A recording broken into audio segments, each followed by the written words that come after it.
10 places. Land of ancient stone. Land of quiet water. Land of mountains that have stood, indifferent, long before anyone thought to charge admission.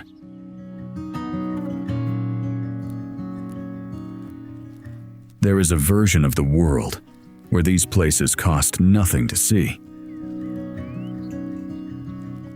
where the gate was always open, and the only price was the will to go. There's a version of Machu Picchu that costs $40 to see.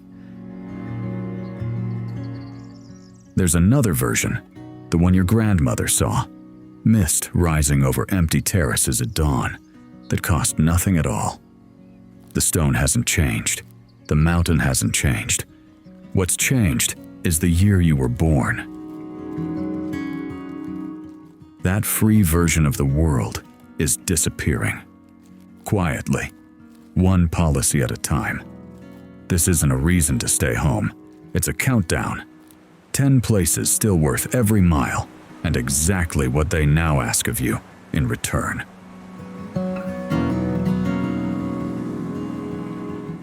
Number 10. Venice, Italy. There's a particular kind of quiet in Venice just before 8 in the morning.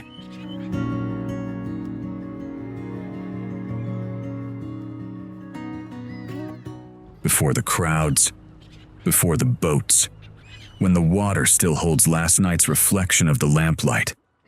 Built across 118 small islands, threaded together by more than 400 bridges.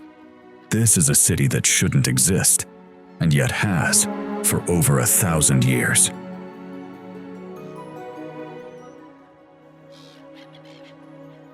That quiet is what Venice is trying to protect. In 2026, the city has expanded its day tripper access fee to 60 separate dates between April and July, up from 54 the year before. Book at least 4 days ahead, and you pay €5. Wait too long, and it doubles. Here's the twist almost no one accounts for. If you're staying overnight in Venice, you're exempt entirely. The fee only targets day trippers, which means the smartest, cheapest way to see Venice in 2026 is to simply spend the night.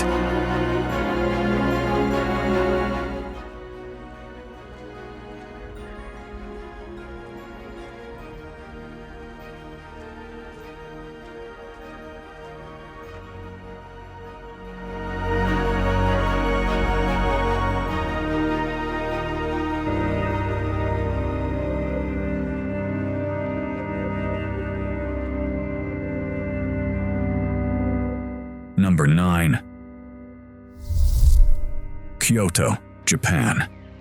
Founded in the year 794 as the imperial capital of Japan, Kyoto has spent 12 centuries perfecting the art of stillness. Moss gardens raked by hand, wooden temples that have survived fire, war, and time itself.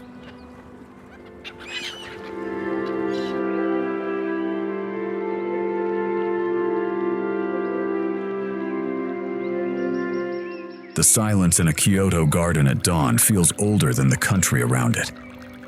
But the ledger behind that silence has shifted dramatically.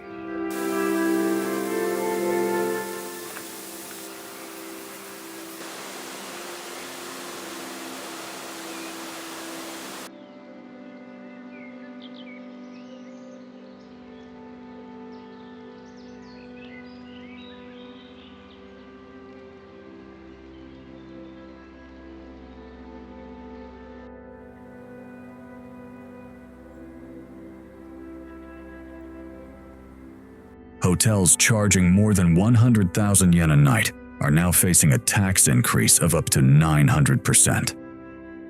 The message is clear. Kyoto wants fewer beds sold at higher prices, not more beds sold at any price.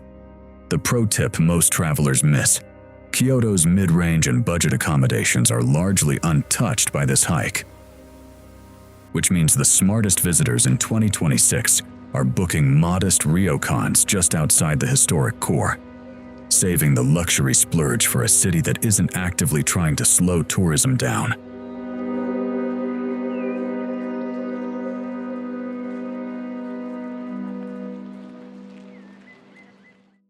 Number 8. The National Parks of the United States.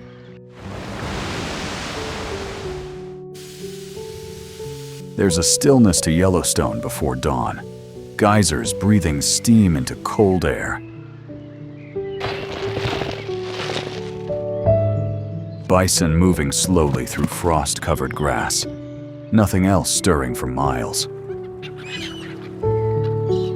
When it was established in 1872, this was the first national park anywhere on Earth, a piece of land set aside not for use, but simply to remain wild.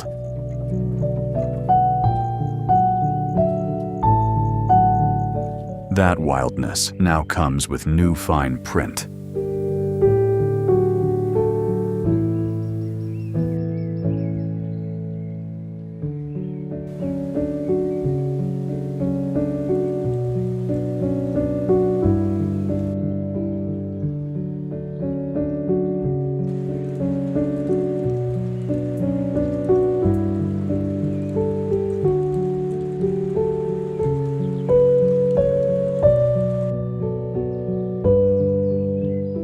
Non-US residents face an additional $100 surcharge on top of existing park fees, alongside a new $250 annual pass requirement.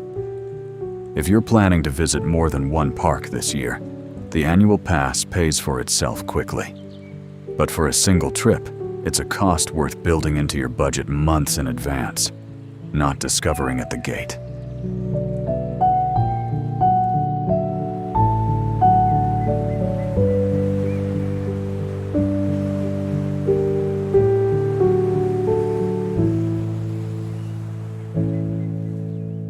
Number 7.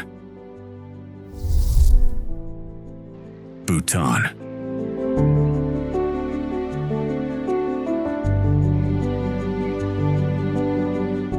Somewhere above the clouds, a monastery clings to a cliff face the way it has for 400 years.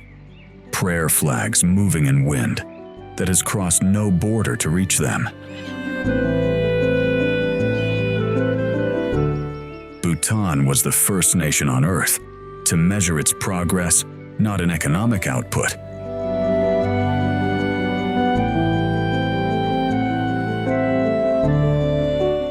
but in what it calls gross national happiness, and its tourism policy reflects the same philosophy.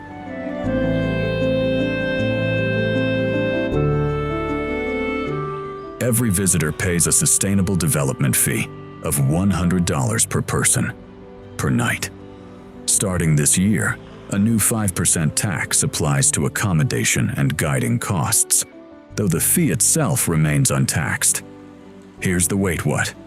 That fee isn't a penalty. It directly funds free healthcare and education across the country. You're not just paying to enter Bhutan. You're paying to keep it exactly as it is.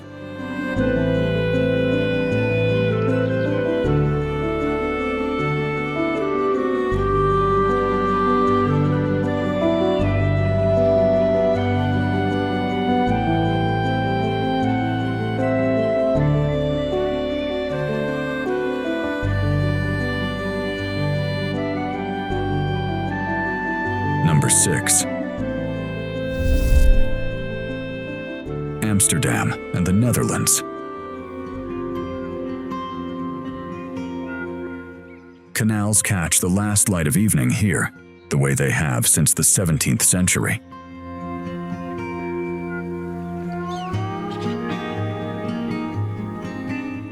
When this ring of waterways was built to hold back the sea and shape a city around it.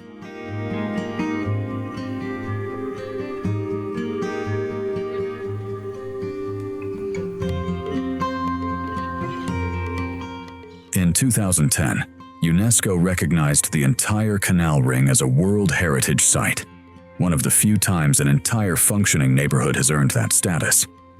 But the city has grown tired of being loved carelessly.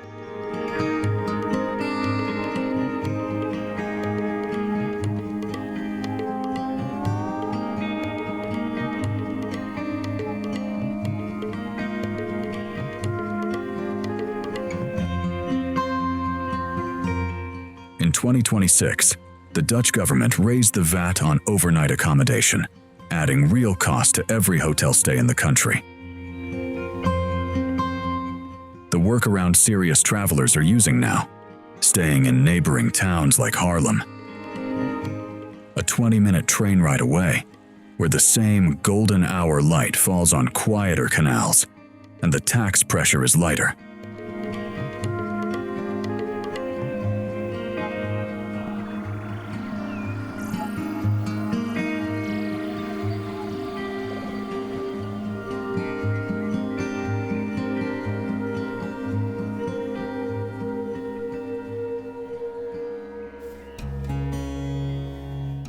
Number 5. Barcelona, Spain.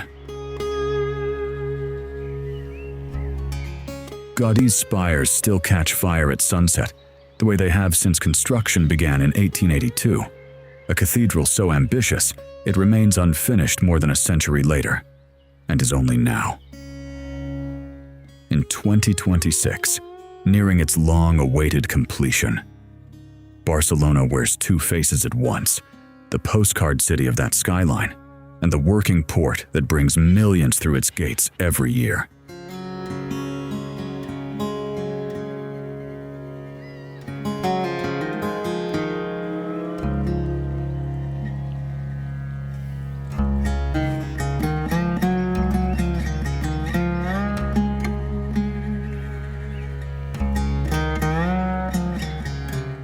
Cruise passengers on short stopovers 12 hours or less currently pay €11 in combined municipal and regional tax.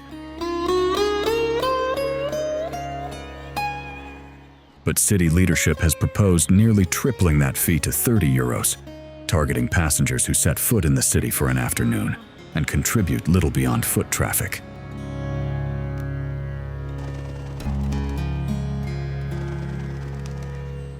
This fee doesn't apply if your cruise begins or ends in Barcelona, rather than just passing through.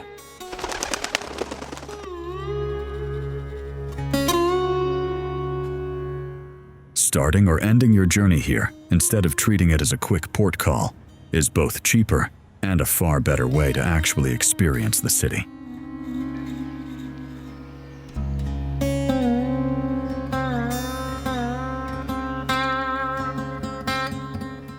Number 4. The Galápagos Islands, Ecuador.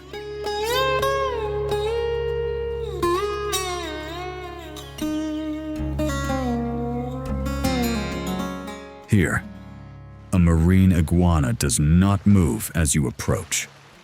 It has never learned to. When Charles Darwin stepped onto these shores in 1835, he found a place so isolated that its creatures had simply never needed to fear anything walking upright.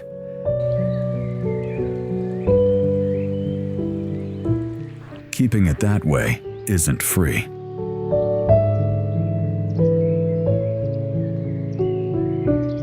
The national park entrance fee doubled to $200 per adult, funding conservation across an ecosystem that can't be rebuilt if it's lost.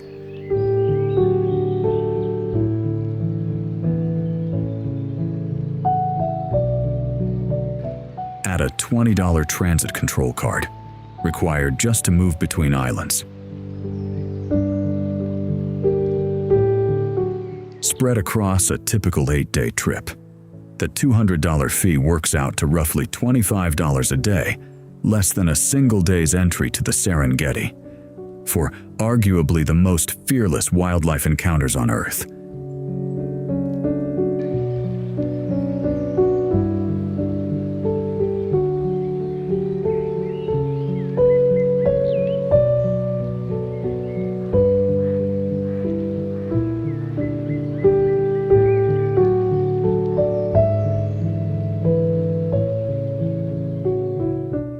Number 3. Angkor Wat, Cambodia.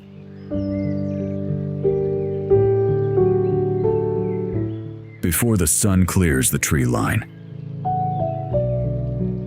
hundreds of travelers stand in the same silence, waiting for the same 5 towers to catch the same first light towers raised in the 12th century to form what remains the largest religious monument ever built.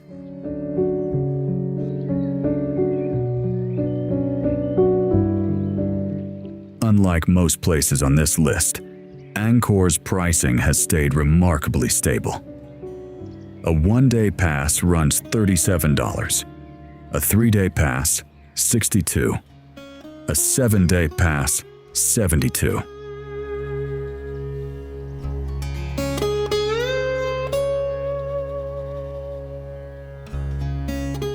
Prices unchanged since 2019.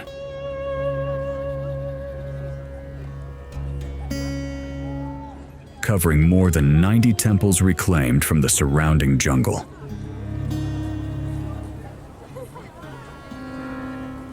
The pro tip most travelers miss: the 3-day pass can be used across a full week rather than 3 consecutive days.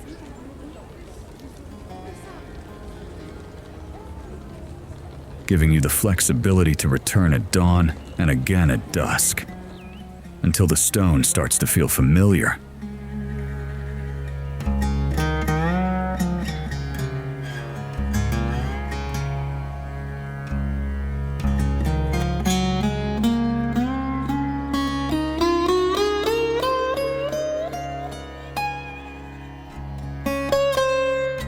Number 2.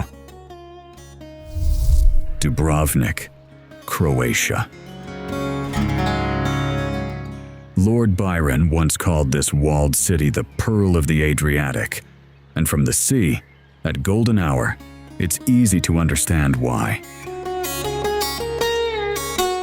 Red rooftops pressed together inside limestone walls, small enough to walk end to end in 20 minutes.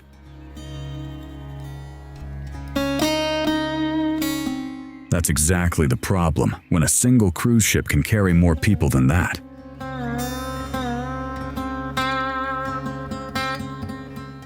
The city now caps cruise arrivals at 2 ships and 8,000 passengers a day. Split into 2 groups of 4,000. So the walls are never asked to hold everyone at once. Ships themselves pay a docking tax that scales with capacity. From around 265 euros for a small vessel to over 5,000 for the largest. Arriving before 9 in the morning, ahead of the day's first cruise group, is still the single best trick for seeing Dubrovnik's walls the way they were meant to be seen. Nearly empty.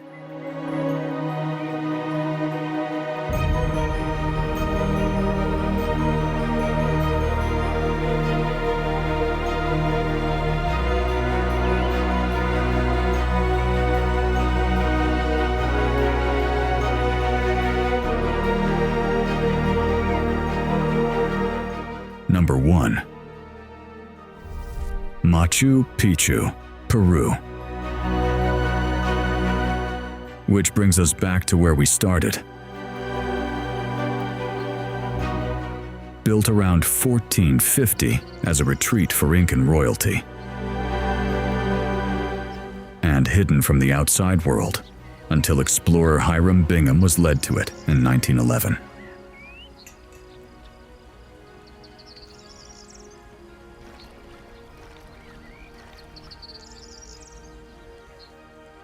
Machu Picchu has spent most of its existence completely unknown to anyone beyond these mountains.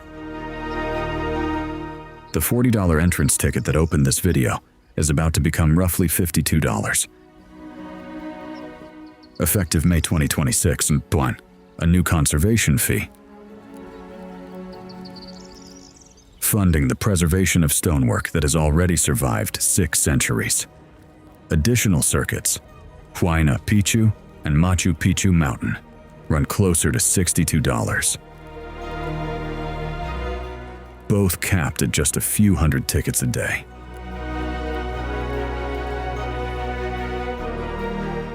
The version your grandmother saw, free and uncrowded, is gone.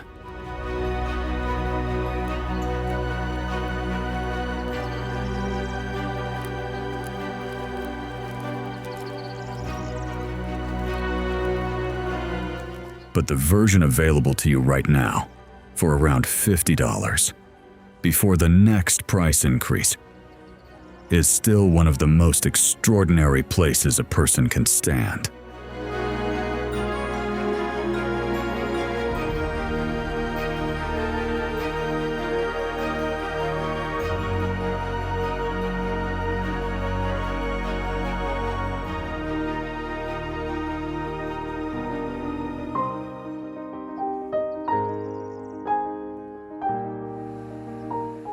Here's what almost nobody realizes. Most of these fees aren't designed to keep you out. They're designed to keep these places standing long enough for your children to see them too. Venice's fee funds infrastructure. Bhutan's funds healthcare.